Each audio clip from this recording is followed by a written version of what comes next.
तो सभी भाइयों एवं बहनों को नमस्कार। स्वागत है आपका आपके अपने चैनल सक्सेस जंक्शन एक कदम सफलता की ओर में। मेरा नाम है अतुल शुक्ला और हम लेकर के आ गए हैं आपके लिए मध्य प्रदेश महिला सुपरवाइजर भर्ती 2025 24 मार्च फर्स्ट शिफ्ट का एग्जाम एनालिसिस। काफ़ी सारे प्रश्न हमारे पास में आ गए हैं, तो सभी प्रश्नों के बारे में आपको डिटेल में जानकारी देने वाले हैं। उससे पहले वीडियो को लाइक करके चैनल को सब्सक्राइब कर दीजिए, जिससे कि आगे जितनी भी वीडियो आने वाली हैं वो टाइम टू टाइम आपके पास में पहुंच सके, और नोटिफिकेशन बेल भी आपको ज़रूर दबा लेना है। चलिए, क्लास शुरू करने से पहले आपको बता दें आज किन किन लोगों ने हमारे पास में प्रश्न भेजे हैं और उनके कितने कितने नंबर आए हैं, आप वो भी देख सकते हैं। ये है पारुल शुक्ला दीदी, ठीक है। इनके 160 नंबर आए हैं आज के एग्जाम में फर्स्ट शिफ्ट में, और इन्होंने हमारे सुपर सिलेक्शन नोट्स ले रखे थे, ये भी आप यहाँ पर देख सकते हैं। उसके बाद में प्रीति जैन जी हैं, इनके 148 नंबर आए हैं, इन्होंने भी हमारे सुपर सिलेक्शन नोट्स ले रखे हैं, आप यहाँ पर देख सकते हैं। उसके बाद में ये दीदी हैं, इनके नंबर 167 आए हैं। उसके बाद में और नीचे देख लेते हैं। देखिए सर, मेरे जनरल कैटेगरी से 163 नंबर आए हैं, क्या सिलेक्शन हो सकता है? बिल्कुल सिलेक्शन हो जाएगा, बिल्कुल टेंशन मत लीजिए। 160 162 नंबर अब इस टाइम पर अच्छे नंबर माने जा सकते हैं जनरल कैटेगरी के, और इन्होंने भी सुपर सिलेक्शन नोट्स ले रखे हैं और व्हाट्सएप ग्रुप भी ज्वाइन कर रखा था, ठीक है। इसके बाद में इन दीदी के भी 139 नंबर हैं, ठीक है। इन्होंने कम दिन ही पढ़ाई कर पाई थी, लेकिन इन्होंने भी सुपर सिलेक्शन नोट लिए थे और 2 से 3 दिन में ही इनके 139 नंबर आ गए हैं। और ये सानिया खान दीदी हैं, इनके 182 नंबर आए हैं, शुरू से ही टॉपर रही हैं और इन्होंने भी सुपर सिलेक्शन नोट्स ले रखे हैं। इन दीदी ने ये कहा था कि सर, हमको नोट्स पूरा करने का टाइम नहीं मिल पाया, 2 से 3 दिन ही हम पढ़ पाए थे, इसीलिए हमारे 160 आए हैं। और अब मैं पछता रही हूँ कि काश मैंने नोट्स पहले ले लिए होते या फिर और ज़्यादा पढ़ाई कर ली होती, तो मैं 170 नंबर 180 नंबर भी ले आ सकती थी। कोई दिक्कत नहीं, 160 नंबर भी आपके अच्छे नंबर है, ठीक है। तो अगर आप लोगों को भी सुपर सिलेक्शन नोट्स लेना है तो उसके लिए कुछ खास करना नहीं है। ये आपको क्यूआर कोड दिखाई दे रहा है, इस क्यूआर कोड पर आपको मात्र 199 रुपए का पेमेंट करना है, और उस पेमेंट का स्क्रीनशॉट इस व्हाट्सएप नंबर 7052547003 इस पर सेंड कर देना है। तुरंत की तुरंत आपको super selection PDF notes send कर दिए जाएंगे, या फिर एक बार व्हाट्सएप पर टाइम देख लेना, हम टाइम लिखे रहते हैं डीपी पर कि कितने बजे आपको नोट्स सेंड किए जाएंगे। 1 से 2 घंटे के अंदर आपके पास में नोट्स पहुंच जाएंगे, ठीक है। तो बिल्कुल भी नोट्स को लेकर के चिंता करने की आवश्यकता नहीं है। इसमें ऐसा क्या मिल रहा है कि लोगों के इतने अच्छे नंबर आ रहे हैं? तो इस सुपर सिलेक्शन नोट्स के अंतर्गत आपको चारों सब्जेक्ट की कंप्लीट थ्योरी मिलेगी, साथ ही साथ में मैथ, रीजनिंग, कंप्यूटर के भी नोट्स मिलेंगे। इसके अलावा 10-10 प्रैक्टिस सेट हर एक सब्जेक्ट का आपको मिलने वाला है। साथ में 7 ब्रह्मास्त्र हमने करा रखे हैं, वो सातों ब्रह्मास्त्र की पीडीएफ आपको दी जाएगी। सबसे ज़्यादा अच्छे नंबर में ये महत्वपूर्ण भूमिका ये 7 ब्रह्मास्त्र निभा रहे हैं, ठीक है। उसके बाद में मेन टॉपिक की टॉप 100 प्रश्नों की हमने जो है 7 से 8 जो है पीडीएफ बना रखी है, वो भी आपको दी जाएंगी। जैसे आईसीएमआर हो गया, अधिनियम की पीडीएफ हो गई, शारीरिक ज्ञान की पीडीएफ हो गई, ये आपको दी जाएगी। टॉप 100 पंचवर्षीय योजनाएं हो गई, ठीक है। इसके अलावा जो हर एक सब्जेक्ट की सुपर मैराथन करा रखी है हमने, सुपर मैराथन 150 प्रश्नों की करा रखी है, वो सारे सब्जेक्ट की सुपर मैराथन की भी पीडीएफ आपको दी जाएगी। इतना सारा मटेरियल आपको मात्र 199 रुपये में दिया जा रहा है। और अगर आपके पास में समय है 2 से 3 दिन का भी, तो अभी आप अपने ये सुपर सिलेक्शन नोट्स मंगवा लीजिए, जिससे कि आपकी अच्छी खासी तैयारी 2 से 3 दिन में भी हो जाएगी। इस 2 से 3 दिन में आपको कुछ और नहीं पढ़ना है, ये सुपर सिलेक्शन नोट्स कंप्लीट करके चले जाइए, आप आसानी के साथ में 160 165 नंबर आराम से लेकर के आ सकते हैं, जो इस टाइम पर एक अच्छे नंबर माने जा रहे हैं। और जिन लोगों भी सुपर सिलेक्शन नोट्स लिए हैं उन सब के ये नंबर आ रहे हैं, आप देख सकते हैं। चलिए, आज के प्रश्न देख लेते हैं। देखिए कौन कौन से प्रश्न आज भेजे गए हैं लोगों के द्वारा, उसका डिटेल में सॉल्यूशन भी करेंगे। साथ ही साथ में आपको बता दें, एमपीएसआई, एमपी आबकारी और आपका एमपी टेट वर्ग 3 चयन परीक्षा, एमपी पुलिस कांस्टेबल, इन सब के लिए क्लासेज बहुत जल्दी शुरू होने वाली हैं। हमारा एक चैनल है शुक्ला सर ईएसबी, ठीक है, शुक्ला सर ईएसबी के नाम से चैनल है, उसको आप लोग जरूर सब्सक्राइब कर लेना। वहाँ पर आपकी कल से एमपी जीके की क्लास स्टार्ट होगी। 2900 लगभग सब्सक्राइबर हो चुके हैं, बस 3000 सब्सक्राइबर जैसे ही होते हैं वैसे ही क्लासेस शुरू हो जाएंगी। तो आज हम उम्मीद कर रहे हैं कि आप लोग सब्सक्राइब करके वो 3000 का आंकड़ा बिल्कुल पार करवा देंगे। कमेंट बॉक्स में उसकी लिंक दी गई है, पिन किया हुआ है कमेंट, वहां पर आप जाकर के उसको सब्सक्राइब जरूर कर लेना, ठीक है। तो एमपीजी के एकदम जीरो से हीरो लेवल तक हम आपको पढ़ाएंगे, और इसके साथ में फिर मैथ वगैरह, रीजनिंग, ये सब वहां पर चालू की जाएगी, ठीक है। चलिए, आज का पहला प्रश्न है, हेपेटाइटिस बी का टीका किस किस को लगाया जाता है? अब ऑप्शन में सबका नाम दिया गया था, ऑप्शन तो दीदी ने भेजा नहीं है, लेकिन हम यहां पर क्लियर कर दे रहे हैं कि हेपेटाइटिस बी का टीका किसको लगाया जाता है। तो चलिए देख लीजिए, हेपेटाइटिस बी का टीका सभी शिशुओं, बच्चों और किशोरों और उच्च जोखिम वाले वयस्कों को भी यह लगाया जाता है। अब इनमें से ही कोई एक आपके ऑप्शन में दिया गया होगा। चलिए, ताकि हेपेटाइटिस बी वायरस से होने वाले संक्रमण से बचाव किया जा सके, हेपेटाइटिस बी का टीका किनको लगवाना चाहिए? तो सबसे पहले शिशुओं को लगवाना चाहिए। कब लगता है शिशुओं को? देखो, शिशु लोगों को जन्म के समय लगता है। बच्चों और किशोरों को कब लगता है?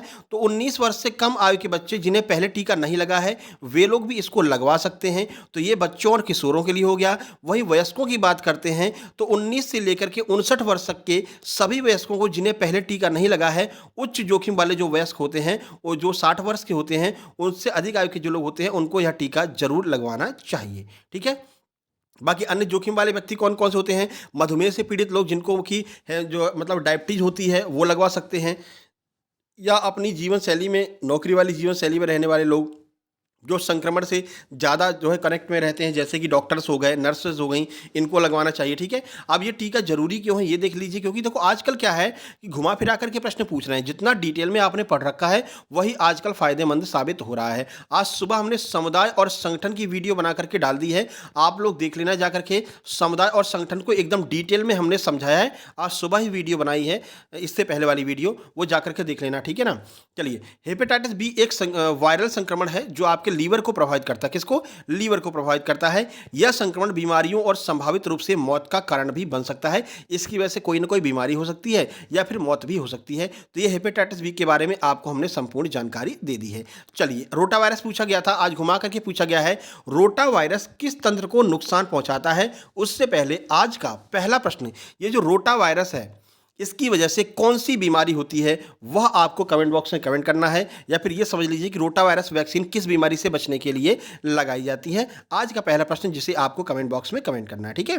चलिए देखो, तो रोटा वायरस एक आम और बहुत संक्रामक वायरस है जिसके कारण उल्टी और दस्त होते हैं। रोटा वायरस पाचन तंत्र का एक वायरल संक्रमण है। क्वेश्चन ये पूछा गया था कि रोटा वायरस किस तंत्र को प्रभावित करता है, तो यहां पर आपको आंसर मिल जाएगा, रोटा वायरस पाचन तंत्र को प्रभावित करता है। ठीक है।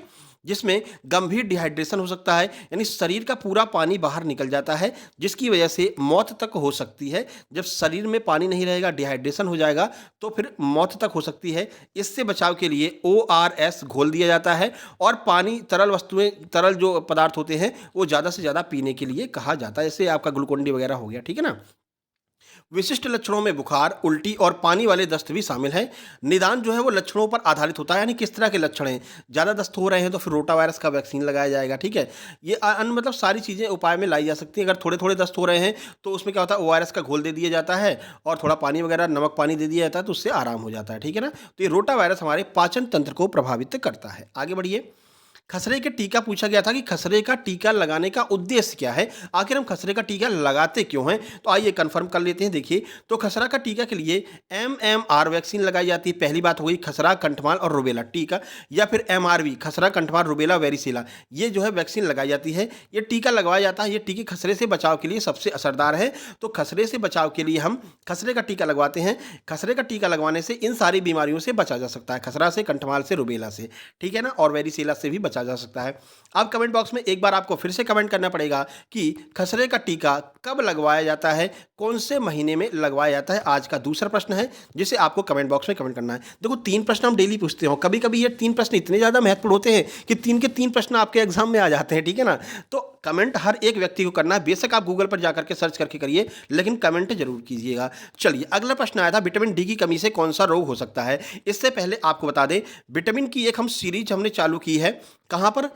इंस्टाग्राम पर विटामिन की सीरीज चालू की है। इंस्टाग्राम आईडी है सक्सेस जंक्शन 777। ठीक है। इस नाम से आप सर्च करेंगे तो इंस्टाग्राम आईडी मिल जाएगी। वहां पर अभी तक हम vitamin A, vitamin B, vitamin C, vitamin D, 4 vitamin करवा चुके हैं। रील्स के माध्यम से हमने चारों विटामिन को कवर किया है कि इनका रासायनिक नाम क्या होता है, वसा में घुलनशील है कि पानी में घुलनशील है। ठीक है। कमी से कौन सी बीमारी हो जाती है, कहाँ से प्राप्त होता है, क्या लक्षण होते हैं, ये सब हमने रील्स में कवर किया है। तो इसको आपको जरूर जाकर के वहां पर फॉलो कर लेना है, इस चैनल को, और सारी की सारी रील्स आपको देख लेना है। कंप्यूटर की शॉर्टकट की भी हमने वहां पर डाल रखी है।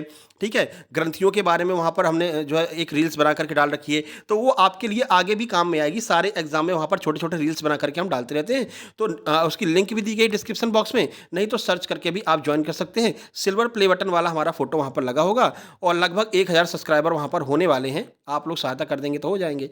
चलिए, अब देख लेते हैं, विटामिन डी की कमी से बच्चों में रिकेट्स हो जाता है और वयस्कों में ऑस्टियोमलेसिया। ये दोनों प्रश्न आ चुके हैं। एक बार यही पूछा गया था कि बच्चों में कौन सा रोग होता है, तो रिकेट्स होता है, और एक बार पूछा गया था वयस्कों में कौन सा रोग होता है, तो ऑस्टियोमलेसिया होता है। एक बार ये प्रश्न घुमा करके पूछा था, ऑस्टियोमलेसिया बीमारी किस विटामिन की कमी से होती है, तो विटामिन डी की कमी से होती है। एक बार पूछा था ऑस्टियोमलेसिया बीमारी किससे संबंधित है, तो हड्डियों से संबंधित ये बीमारी है। तो ये घूम फिरा करके प्रश्न पूछे जा रहे हैं, ठीक है, जिसमें हड्डियां कमजोर और नरम हो जाती हैं और जरा सा चोट लगने पर हड्डियां टूट जाती हैं, तो रिकेट्स और ऑस्टियोमलेसिया होता है। बच्चों में रिकेट्स होता है, ठीक है, जिसमें हड्डियां नरम और कमजोर हो जाती हैं और वे मुड़ जाती हैं। वही वयस्कों में ऑस्टियोमलेसिया होता है, जिसमें हड्डियां नरम हो जाती हैं और फ्रैक्चर होने का खतरा ज़्यादातर बढ़ जाता है। आगे बढ़िए, गर्भवती के लिए सबसे ज़्यादा फायदेमंद ड्राई फ्रूट्स कौन सा होता है, यह आपसे पूछा गया है। अब ऑप्शन दीदी ने नहीं बताया था, नहीं तो कन्फर्म हो जाता, लेकिन हमने जब सर्च किया तो पता चला जो बादाम है, वो बादाम गर्भवती महिलाओं के लिए सबसे ज़्यादा फायदेमंद ड्राई फ्रूट्स होता है। और कौन कौन से ड्राई फ्रूट्स हैं, तो देख लीजिए, गर्भावस्था के दौरान बादाम, अखरोट। अब देखो ओमेगा 3 वाला ऑप्शन में भी आया था, एक बार प्रश्न पूछा था, इनमें से किसमें ओमेगा 3 पर्याप्त मात्रा में पाया जाता है, ऑप्शन में अखरोट दिया था, तो ध्यान रखना ओमेगा 3 अखरोट में पाया जाता है। और काजू जैसे ड्राई फ्रूट बहुत फायदेमंद होते हैं, क्योंकि ये iron, protein, vitamin E, fibre और ओमेगा 3 फैटी एसिड से भरपूर होते हैं, जो माता और बच्चे दोनों के लिए लाभदायक होता है। तो ध्यान रखना, ये सारे के सारे ड्राई फ्रूट्स महत्वपूर्ण होते हैं। आगे भी यहां से प्रश्न बन सकता है। आगे बढ़िए, सामान्य ज्ञान की बात करते हैं। सामान्य ज्ञान में पूछा गया था, बाल श्रम निषेध एक्ट में कितनी सजा का प्रावधान है, तो चलिए देख लेते हैं। तो बाल श्रम निषेध एवं विनियमन अधिनियम, वैसे एक्ट की हमने ऑलरेडी पीडीएफ दे रखी है। जिनने 199 की पीडीएफ ली है उनको एक्ट की टॉप 100 प्रश्नों की पीडीएफ साथ में मिलेगी, ठीक है ना। अभी भी आप लोग ले सकते हैं, ये सारे पीडीएफ पंचवर्षीय योजनाएं हो गई, ठीक है ना, नीति आयोग हो गया, ये सब आपको मिलने वाला है इसी के साथ में। देखिए, तो 1986 के तहत बाल श्रम करने वाले व्यक्ति को कम से कम, बाल श्रम कराने वाले व्यक्ति को, ठीक है ना, 6 महीने और अधिकतम 2 वर्ष की सजा मिल सकती है। साथ ही साथ में 20,000 से 50,000 रुपए तक जुर्माना भी मिल सकता है। ये आपकी सजा ही आज पूछी गई थी, ठीक है।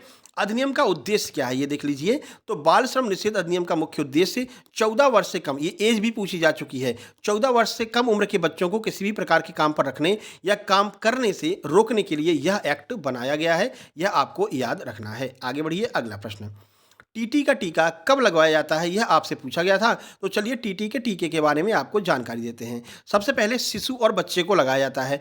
कब लगाते हैं, तो 2 महीने, 4 महीने, 6 महीने में ये टीटी का टीका लगाया जाता है। किससे बचाता है, डिप्थीरिया, टिटनिस और काली खांसी से यह बचाता है। 4 बार लगाते हैं, ठीक है। देखो, 2, 4, 6, 15 और 18 महीने, और 4 से 6 साल की उम्र में इसका क्या है, बूस्टर डोज भी दिया जाता है। वहीं अगर हम 11 से 12 साल के बच्चों की बात करते हैं तो इनको भी टीडीपी का टीका लगाया जाता है, टिटनिस, डिप्थीरिया, काली खांसी, बूस्टर खुराक इनको दी जाती है। वहीं आगे बढ़ते हैं, वयस्कों की बात करते हैं। तो वयस्कों में 10 साल से एक एक बूस्टर डोज दी जाती है, हर 10 साल पर एक बूस्टर डोज दी जा सकती है, ठीक है।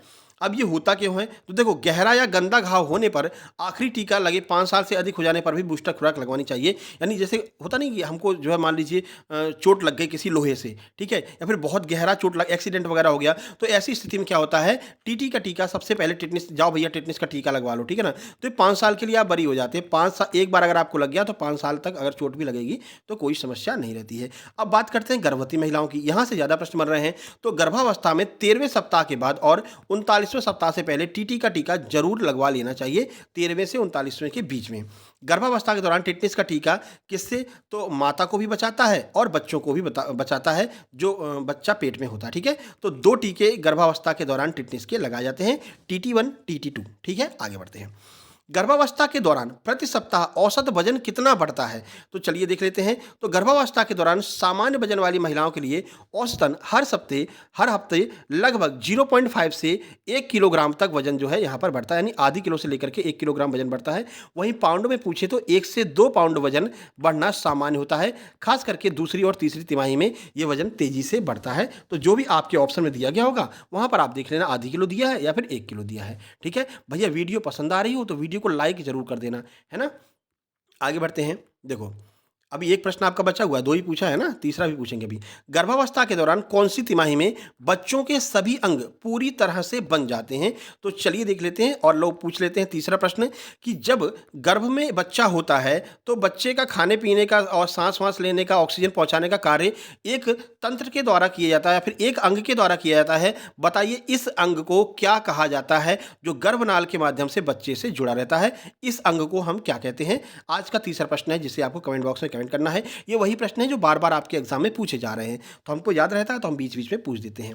चलिए, गर्भावस्था की पहली तिमाही के अंत तक यानी 12वें सप्ताह तक बच्चे के सभी प्रमुख अंग और शारीरिक प्रणाली बन जाती है। 12वें सप्ताह तक ये अंग जो होते हैं वो लगभग लगभग बन जाते हैं। हालांकि कुछ अंगों का विकास बाद में भी जारी रहता है, लेकिन सामान्यतः जितने अंग होते हैं वो 12वें सप्ताह तक बन जाते हैं। चलिए आगे बढ़ते हैं। अगला कंप्यूटर की बात कर लेते हैं। तो कंप्यूटर में वही 2 से 3 प्रश्न पूछे जा रहे हैं और basically MS Excel, MS Word से ही ज़्यादातर प्रश्न पूछे जा रहे हैं। तो इसकी अलग से PDF हमने दे रखी है 199 वालों को, या जो लोग 199 का लेंगे उनको भी मिलेगी। उसमें क्या है, हमने 150 प्रश्न कराए हैं, ठीक है ना। 150 प्रश्नों में हमने MS Excel, MS PowerPoint, MS Word और इंटरनेट, इन चारों चीज़ों को हमने वहाँ पर कवर किया है। 150 महत्वपूर्ण प्रश्न कराए हैं, तो वो वाली PDF भी आपको पढ़ करके जाना है। आगे बढ़िए, मैथ की बात कर लेते हैं। देखो भैया, मानक विचलन और बहुलक ये तो बहुत पूछे जा रहे हैं, ठीक है ना। तो आज एक और मानक विचलन का प्रश्न आया है। मानक विचलन की ऑलरेडी हम वीडियो करा चुके हैं, आप लोग जाकर के देख लेना। ट्रिक के द्वारा हमने मानक विचलन की वीडियो कराई है, लगभग 14,000 से ऊपर उस पर जो है व्यूज़ आ चुके हैं, ठीक है ना। चैनल के अंदर प्लेलिस्ट बनी हुई है MP महिला पर्यवेक्षक फ्री क्लास के नाम से, उसी में चले जाना, उसी में आपको ये सारी वीडियो मिल जाएंगी। नहीं तो सर्च कर लेना मानक विचलन बाय सक्सेस जंक्शन या फिर मानक विचलन बाय शुक्ला सर, तो आपको वो वीडियो मिल जाएगी, ठीक है। देख करके जाना। एक प्रश्न बहुलक से भी आया है। बहुलक देखो, माध्य, माध्यिका, बहुलक, परिसर, इन चारों को हमने एक वीडियो में कवर किया है, तो ये भी आप सर्च कर सकते हैं कि बहुलक बाई सक्सेस जंक्शन या फिर माध्यिका बाई सक्सेस जंक्शन, तो वीडियो आपको मिल जाएगा। 19 तारीख को हमने ये वीडियो बनाया था, आप लोग एक बार जा करके चेक कर लेना, ठीक है। तो उसमें हमने ये चारों चैप्टर कवर किए हैं, आराम से आप देख करके जाना, सारे प्रश्न आप बना करके आएंगे, ठीक है। मुश्किल से 20 मिनट की वीडियो है शायद वो, उसमें ट्रिक के माध्यम से हमने ये सारी चीज़ें सॉल्व कराई हैं। चलिए, बाकी परसेंटेज से एक प्रश्न आया था, और ये प्रश्न जो है उसको आप कमेंट बॉक्स में कमेंट करना कि इसका आंसर क्या होगा।